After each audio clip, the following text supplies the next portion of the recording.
देखिए दिसंबर ख़त्म हो रहा है, नया साल आ रहा है। नए साल में मुर्गी बहुत ज़्यादा ज़बह होती है, बकरा बहुत ज़बह होता है। ये जाता कहाँ? चखने में जा रहा है। चखना लिया, शराब पी करके बिस्मिल्लाह खराब करके बैठा है। क्या कह रहा है? नया साल मुबारक। बिस्मिल्लाह खराब करके बैठ गए, नया साल कैसे मुबारक होगा? बिस्मिल्लाह जब खराब हो गया तो 2025 जैसे खराब गया उसी तरह 2026 खराब जाएगा। आपका साल अच्छा हो जाए, मैं इसी का पैगाम आपको देने के लिए आया हूं। जब 2026 आएगा, 1 जनवरी में जब 12 बज जाएगा, दिसंबर 12 बज जाने के बाद जब 1 जनवरी होगी तो धमाका होगा। उस धमाके के वक्त में तकिया पर सर रखिए, 3 बात को सोचिएगा। अल्लाह ने इंसान बनाया, इंसानियत को बचाना है। अल्लाह ने मुसलमान बनाए, इस्लाम कैसे बचेगा? अल्लाह ने आखिरी नबी की उम्मत में पैदा फरमाया, नबी की शफात कैसे मिलेगी? 3 मिनट का जायजा लीजिए, जश्न को छोड़ दीजिए। मैं गारंटी लेता हूं 2025 खराब गया, 2026 अच्छा जाएगा। हाथ उठाइए, वादा कीजिए। शराब से खुद भी बचेंगे, दूसरे को बचाएंगे। हाथ उठा दीजिए इंशाअल्लाह। जवानी में पकड़ा है, बुढ़ापे में छोड़ देंगे। हाथ उठा दीजिए इंशाअल्लाह।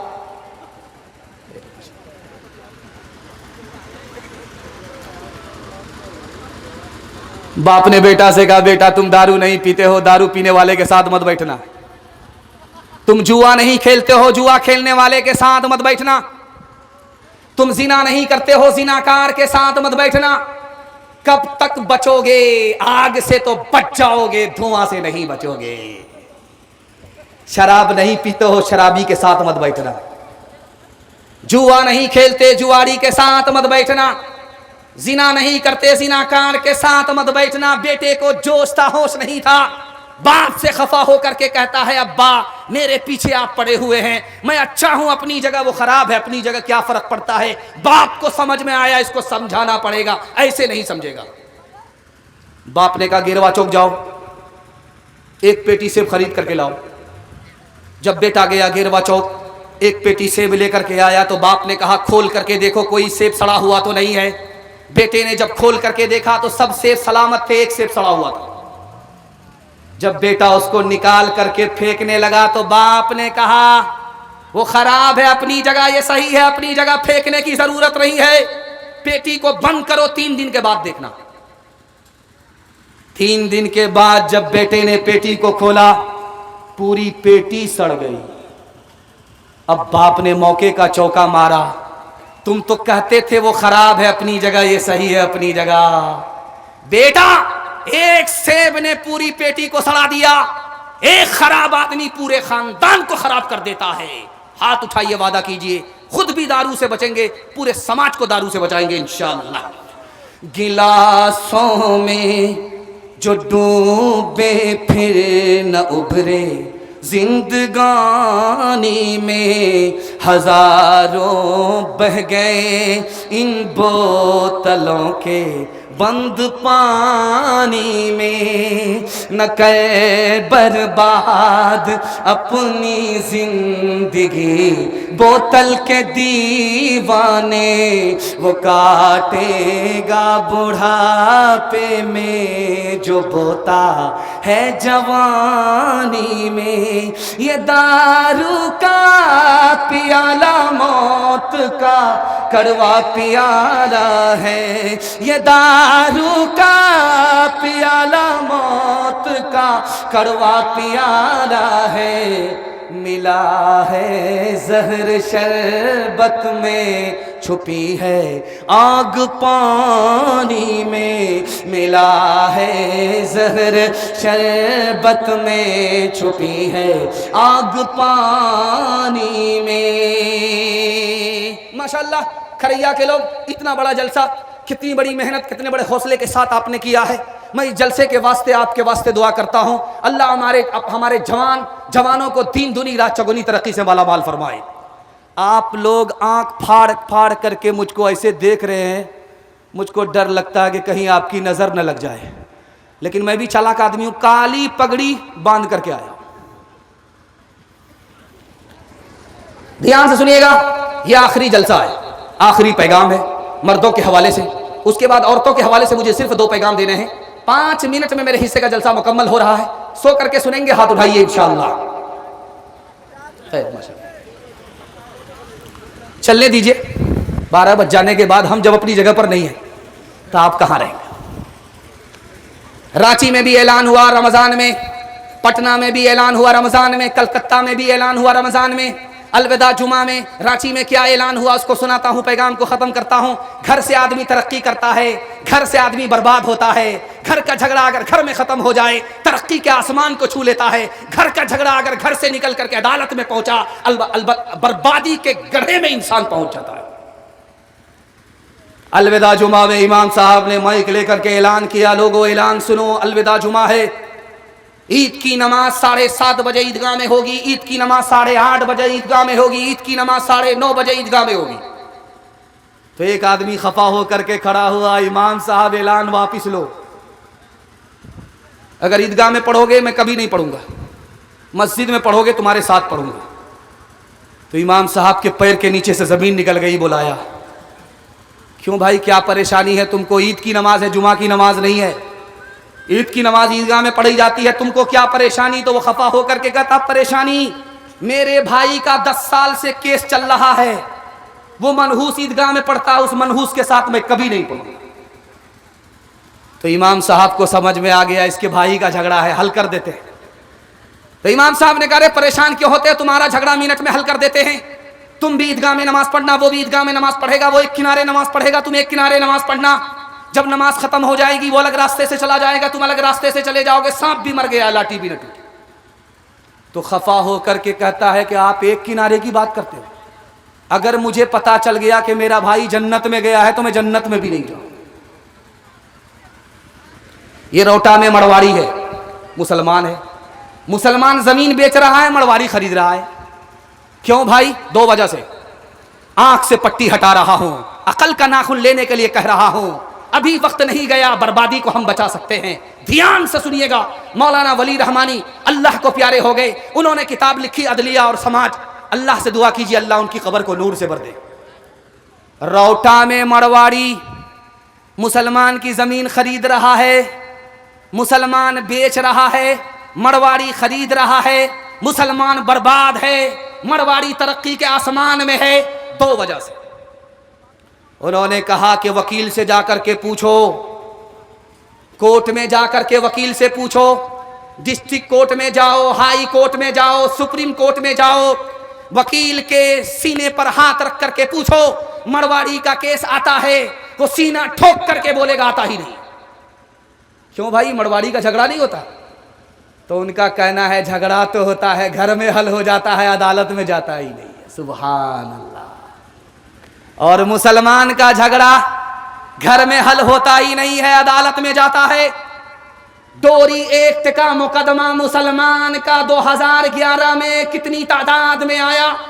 तो लिखने वाले ने लिखा कि एक जिला में 33 हजार। इस घर को आग लग गई घर के चराग से। मुसलमान झगड़े में जमीन बेच रहा है और मड़वाड़ी झगड़ा खत्म करके जमीन खरीद रहा है। दूसरी वजह को गौर से सुनिएगा, मड़वाड़ी को तरक्की क्यों है रौटा में? एक मड़वाड़ी जब नीचे जाएगा तो सब लोग उसको मिलकर के संभालते हैं। एक मर्तबा जाएगा नीचे, एक मर्तबा ऊपर उठाएंगे, 2 मर्तबा नीचे जाएगा, दूसरी बार उठाएंगे, तीसरी बार जाएगा, तीसरी बार उठाएंगे, जिंदगी भर नीचे जाएगा, उसको संभालते रहेंगे। कौम का आदमी है, कौम से पीछे जाने नहीं देंगे। लेकिन बदकिस्मती से अगर कोई मुसलमान नीचे गया है तो उस पर थूकते, उसको ताना मारते, उसको गाली देते। और खुशकिस्मती से अगर कोई मुसलमान ऊपर जा रहा है तो उसके घर का ही आदमी उसकी टांग खींच करके नीचे लाता है, बेटा इतनी जल्दी ऊपर जाने की जरूरत नहीं, बराबर में रहो। एक किताब है संस्कृत जबान में, उसका नाम है कलीला दिमना, मदरसे में पढ़ाई जाती है। मदरसे में संस्कृत जबान पढ़ाई जाती है, हिंदी जबान पढ़ाई जाती है। हिंदी जबान हिंदुस्तानी जबान है, संस्कृत जबान हिंदुस्तानी जबान है। मुसलमान जबान के दोस्त हैं, दुश्मन नहीं है, अपनी जबान समझते हैं। उस किताब में लिखा है कि 3 जानवर थे, शेर, चीता और गीदड़, तीनों शिकार करते थे। मार करके लाते थे, बांट करके खाते थे। 3 जानवर को शिकार किया, गधे को मारा, हिरन को मारा, खरगोश को मारा। तो शेर बोला चीता से कि बांटो, कैसे बांटते हो? तो चीता बोला बंटवारा बिल्कुल आसान है, ये जो खरगोश है ये गीदड़ खा लेगा, ये जो हिरन है मैं खा लूंगा, मैं छोटा भी नहीं बड़ा भी नहीं बीच बीच का हूं, और सबसे बड़े आप है, गधा आप खा लीजिए। शेर को गुस्सा आया, उसने उसके मुंह पर तमाचा मारा कि सबसे बड़ा गधा मैं नजर आ रहा, मैं इस बंटवारे को नहीं मानता। शेर ने गीदड़ से कहा तुम बांटो, कैसे बांटते हो? तो गीदड़ बोला बंटवारा बिल्कुल आसान है, ये जो खरगोश है आपके नाश्ते में खाने का है, ये जो हिरन है ये आपके दोपहर में खाने का है, ये जो गधा है उल्लू का पट्टा ये सहरी में खाने का। तो शेर बोला सब मेरे लिए? कहा हुजूर आप तो राजा, बचा तो रोजी नहीं बचा तो रोजा। सुभान अल्लाह। शेर गीदड़ से बोला कहां से, किस स्कूल में पढ़ते हो, कहां से पढ़ करके आए? तो गीदड़ बोला किसी स्कूल में नहीं पढ़ा। उस एक तमाचे ने बता दिया कि बंटवारा कैसे होगा। मुसलमान मुसलमान मुसलमानों संभल जाओ, मुसीबत आने वाली है। मुसलमान मुसलमानों संभल जाओ, मुसीबत आने वाली है। तेरी बर्बादियों के मशवरे हैं आसमानों में, न समझोगे तो मिट जाओगे हिंदुस्तां वालों, न समझोगे तो मिट जाओगे हिंदुस्तां वालों। तुम्हारी दास्तां तक भी न होगी दास्तानों में, तुम्हारी दास्तां तक भी न होगी दास्तानों में। ये बगल में बिशनपुर है, इधर हिंदू भाई बसते हैं, इधर में खरैया है, इसमें मुसलमान बसते हैं। हिंदू मुसलमान भाईचारा को अल्लाह सलामत रखे, कबूलियत की घड़ी है, इसके वास्ते भी दुआ हो जाए। अल्लाह भाई भाई का प्यार और भाई भाई की मोहब्बत हिंदू मुसलमान को अता फरमाए। यहाँ से लेकर के वहाँ तक सुनने के लिए तैयार? जोश के साथ हाथ उठाइए इंशाअल्लाह। दिल मिले या ना मिले हाथ मिलाएंगे, हाथ उठा दीजिए इंशाअल्लाह। अच्छा सच्चाई से बताइए, जब दिल मिलेगा नहीं तो हाथ मिलाने से क्या फायदा होगा, बताइए आप। ये उत्तर प्रदेश में एक जगह है, उसका नाम है संत कबीर नगर, उत्तर प्रदेश में। उत्तर प्रदेश में एक जगह है, जिला है, उसका नाम है, पूरे जिला का नाम है संत कबीर नगर। कबीर दास सूफी संत के नाम पर वो जिला है। जलसे में जब कबीर दास आए तो इधर के आदमी से पूछा कि तुम कौन हो? उन्होंने खड़े होकर के कहा कि हम हिंदू हैं। इधर के लोगों से पूछा कि तुम कौन हो? कहा हम लोग मुसलमान हैं। तो कबीर दास ने हिंदू से कहा कि तुम सर पर हाथ रख करके खड़े हो जाओ, मुसलमान से कहा कि तुम सीने पर हाथ रख करके खड़े हो जाओ। हिंदू से कहा कि तुम सर पर हाथ रख करके खड़े हो, मेरे एक सवाल का जवाब दो, ये दुनिया जाने वाली है कि नहीं? तो जो हिंदू सर पर हाथ रख करके खड़ा था उसने चेहरे से इशारा करके सर हिला करके कहा कि हाँ दुनिया जाने वाली है। कहा बैठ जाओ। जिस मुसलमान को सीने पर हाथ रख करके कबीर दास ने खड़ा किया, उससे पूछा कि सीने पर हाथ रख करके बताओ ये दुनिया जाने वाली है। मुसलमान ने कहा कुल्लु मन अलैहा फान व यबका वजहु रब्बिका ज़ुल जलाली वल इकराम, सिर्फ खुदा बाकी है, बाकी सब फना हो जाएगा, सब ये दुनिया जाने वाली है। कहा बैठ जाओ। हिंदू को सबक दिया, मुसलमान को सबक दिया, जो चीज जाने वाली होती है उस पर कोई झगड़ा नहीं करता। सुबह को जब बादशाह ने दरवाजा खोला तो देखा एक हरिजन सड़क में झाड़ू लगा रहा है। वजीर से बोला कि इस हरिजन को फांसी पर चढ़ा दो। जब उस बेचारे को फांसी पर चढ़ाया जाने लगा तो उसने बादशाह से कहा मेरा कसूर क्या है, मुझको फांसी पर चढ़ा रहे हो? बादशाह ने कहा कसूर तुम एक नंबर के मनहूस हो, मैंने तुम्हारा चेहरा देखा, मेरा ये काम बिगड़ गया, ये नुकसान हो गया, ना रहे बांस न बजेगी बांसुरी, जल्ले तू जलाल तू, इस बला को टाल तू। तो वो हरिजन वो बेकसूर बोला कि बादशाह सलामत, माफ कीजिएगा, हमसे बड़े मनहूस तो आप हैं।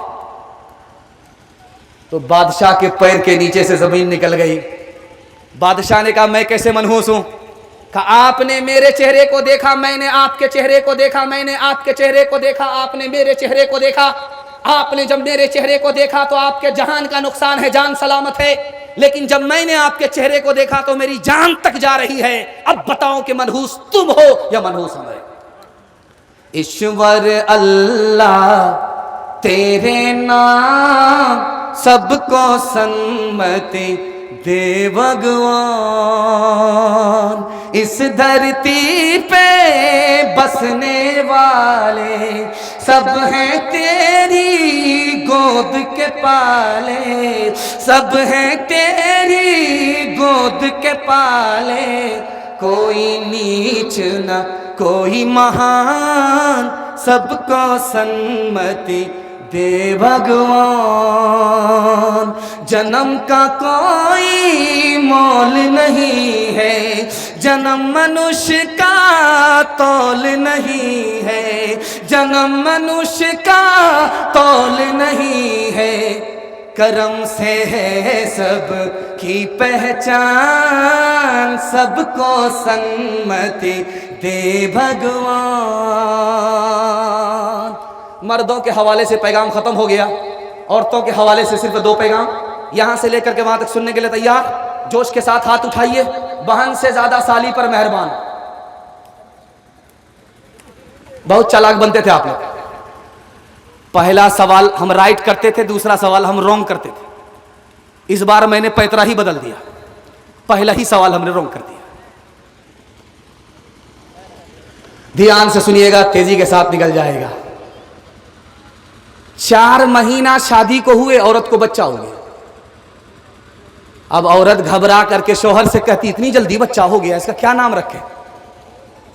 तो शौहर बोला इसका क्या नाम रखोगे? इसका नाम रखो तेज रफ्तार। 9 महीने का सफर 4 महीने में तय कर लिया। वंदे भारत, राजधानी, सुपरफास्ट, शताब्दी के अलावा क्या नाम रखो? जनाजे को देखिए, आप मस्जिद में जाइए, ताबूत रखा रहता है। आपने ताबूत में देखा होगा जनाजा उठता है, तो जो मर्द जनाजा होता है, मर्द का जनाजा उठता है, उसमें कोई पर्दा नहीं होता, कपड़े से घेरा नहीं होता, छतरी नहीं होती, खुला हुआ जनाजा होता है। लोग उठाते हैं, जाकर के दफन कर देते हैं। मस्जिद का ताबूत देखिए जाकर के, मस्जिद में रखा हुआ है। लेकिन जब औरत का जनाजा उस ताबूत में उठाया जाता है तो जानते हैं क्या होता है? उसमें छतरी डाली जाती है, पर्दा डाला जाता है। क्यों भाई, ये किसकी सुन्नत है? तो लिखा कि ये फातिमा रजी अल्लाह अन्हा की सुन्नत है। जब वो इंतकाल करने लगी तो कहा कि मेरी अगर रूह दिन में प्रवास करे फिर भी रात में दफन करना, रात में इंतकाल करे रात में दफन करना, दिन में इंतकाल करे रात में दफन करना, और जब मेरा जनाजा उठाना तो पर्दे के साथ, छतरी के साथ उठाना। लोगों ने पूछा ऐसा क्यों? कहा कि आज तक किसी गैर मर्द ने मुझको नहीं देखा कि मैं लंबी हूं कि नाटी हूं, दुबली हूं कि पतली हूं। मैं चाहती हूं कि मर जाने के बाद भी कोई मेरा जनाजा ना देखे, ताकि अंदाजा ना लग सके कि मैं दुबली थी या पतली थी, नाटी थी या लंबी थी। मैं जीते जी पर्दे के साथ थी, मरने के बाद भी पर्दे के साथ खुदा के साथ मिलना चाहती हूं।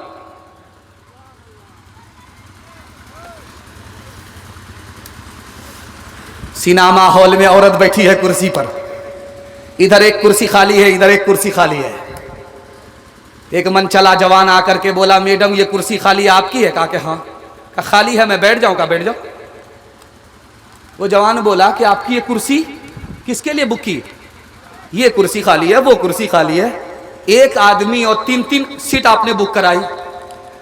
तो औरत की बेशर्मी देखिए, कहती है मैं अपने यार के लिए बुक कराई थी। तो वो कहाँ गए? कहा मेरे शौहर के जनाजे में। मेरे शौहर के जनाजे में वो है और मैं सबको छोड़ करके सिनेमा देख रही हूँ। आप बोलेंगे ये फर्जी बात है, गरीबी बात है। दुनिया में हो रहा है, क़यामत आने वाली नहीं है, क़यामत आ चुकी है। हाथ उठाइए, वादा कीजिए अपने घर की औरत की आबरू और ईमान की हम खुद हिफाजत करेंगे इंशाअल्लाह।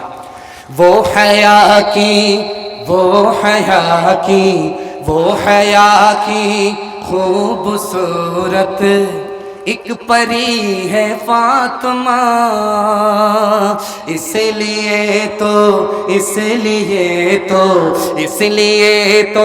शब को दफना ई गई है फातिमा। मोमिनों से हक ताला हश्र में फरमाएगा, मोमिनों से हक ताला हश्र में फरमाएगा। अपनी नजरों को झुका लो, अपनी नजरों को झुका लो, आ रही है फातिमा। आखिरी पैगाम माँ बाप के हवाले से यहां से लेकर के वहां तक सुनने के लिए तैयार? हाथ उठा दीजिए इंशाअल्लाह। जब बीवी मर जाएगी तब तसल्ली से माँ बाप की खिदमत करेंगे। हाथ उठा दीजिए इंशाअल्लाह। अल्लाह, ये कितने चैनल वाले, अगर आपकी बीवी को आपका हाथ दिखा दिया और आप यहां जलसा सुन करके जब घर जाएंगे तो बड़का ड्राम में रातों रात पैक कर देगी और सीधे आप कयामत में उठे। जिस औरत को देखिए कुर्सी पर बैठ करके गाल पर हाथ रख करके बैठी हुई है, समझ जाइए भारी सदमा। कुर्सी पर बैठ करके है, गाल पर हाथ है, औरत है, समझ जाइए कि बहुत भारी सदमा है। उसका भाई बोलता है तुमको कौन सा सदमा, तुम्हारा शौहर चांद जैसा, तुम्हारे घर में जो खाना मिलता है वो होटल जैसा, तुम्हारा जो घर है वो जन्नत जैसा, तुमको कौन सा सदमा। माँ बाप की कितनी बड़ी दौलत होती है, हर दौलत जा करके वापिस आती है। माँ बाप की जैसी दौलत जब जाती है तो कभी वापिस नहीं होती। उस औरत का जवाब सुनिए। उसने कहा 4 साल हो गए शादी को, गोद में एक बच्चा नहीं, न बेटा है न बेटी है, कुछ भी नहीं है। बच्चे के बगैर घर में अंधेरा लगता है, न खाना अच्छा लगता है, न दिन अच्छा लगता है, न रात अच्छा लगता है। काश के एक बेटा होता, काश के एक बेटी होती। माँ बाप के लिए औलाद पूरी कायनात है, बच्चे हैं तो पूरी कायनात है। बच्चे के बगैर माँ बाप को कुछ भी अच्छा नहीं लगता। आपका बच्चा कहाँ रहता है? बंबई में, पंजाब में। जब वो वहां से चलता है घर आता है तो बाप को फोन करता मैं अब्बा आ रहा हूं, बीवी से कहता मैं आ रहा हूं, बेटे से कहता मैं आ रहा हूं। और जब वो कटिहार जंक्शन में पहुंचता है, किशनगंज रेलवे स्टेशन में पहुंचता है, बंबई से चला हुआ तो रात में पहुंचा। और जब वो किशनगंज से कटिहार से घर पहुंचा तो सुबह हो गई। अब जब वो घर पहुंचा तो हाल क्या है कि बीवी बेखबर सो रही है, बेटा खर्राटे ले रहा है। बूढ़े माँ बाप रात से जाग करके मुसाफिर का इंतजार कर रहे हैं। माँ बाप में औलाद में कितना बड़ा फर्क है, आखिरी फर्क दिखा रहा है। कभी बाप का झगड़ा बेटे से होता है, कभी बेटे का झगड़ा बाप से होता है। जब बाप का झगड़ा बेटे से होता, बाप घर छोड़ करके भाग जाता है, सुबह को भागता है, शाम में लौट जाता है। तो बेटे ताना मारते हैं, अब्बा जब भागना था तो आए क्यों, जब आना था तो भागे क्यों। उस बाप का जवाब सुनिए, बेटा तुम्हारी नफरत में मैं तुम्हारा घर छोड़ करके भाग तो गया, लेकिन तुम्हारे बच्चे की याद आ गई, तुम्हारी याद आ गई, तुम्हारी मोहब्बत मेरी नफरत पर गालिब आ गई। शर्म को खाक में डाल करके बेशर्म होकर के तुम्हारे घर वापस आ गए। लेकिन जब बेटे का झगड़ा बाप से होता है तो घर छोड़ करके ऐसा भागता है, सीधे ससुराल को पकड़ लेता है। जीते जी पलट करके माँ बाप का चेहरा तक नहीं देखता। कब वापिस आता है? जब मस्जिद से जनाजे का ऐलान होता है कि फुला का बाप मर गया, फुला की माँ मर गई, तो मगरमच्छ के आंसू फूट फूट करके बहा करके रोता हुआ चिल्लाता हुआ आता है, बाप का कंधा देता है। ओ बदनसीब, सांप तो निकल चुका, लकीर को अब पीट करके कुछ होने वाला नहीं है। माँ बाप तुमको माफ कर देते थे, तुमने माँ बाप तक से बदला ले लिया। हाथ उठाइए, वादा कीजिए अपने माँ बाप को माफ करेंगे, बदला नहीं लेंगे इंशाअल्लाह। शादी से पहले माँ बाप को, शादी के बाद सास ससुर को कमा करके खिलाएंगे इंशाअल्लाह। अच्छा, ये जवान को देखिए, हाथ उठा करके यहाँ नाक पर हाथ रखे हुआ है। अभी कौन सा मच्छर बैठा है यहाँ पे? रो रो के मांगती हूँ तेरे लिए दुआएं, मर जाऊं तेरे बदले लेकर तेरी बलाएं। जीवन मिटा के अपना जीवन तेरा बचा लूं, दिल में तुझे छुपा लूं ओ मेरे लाला जा। तेरे लिए हूँ पागल आखिर को माँ हूँ तेरी, जग में रहे तो जिंदा उजड़े न गोद मेरी। एक बार अपने हाथों दूल्हा तुझे बना लूं, दिल में तुझे छुपा लूं ओ मेरे लाला जा।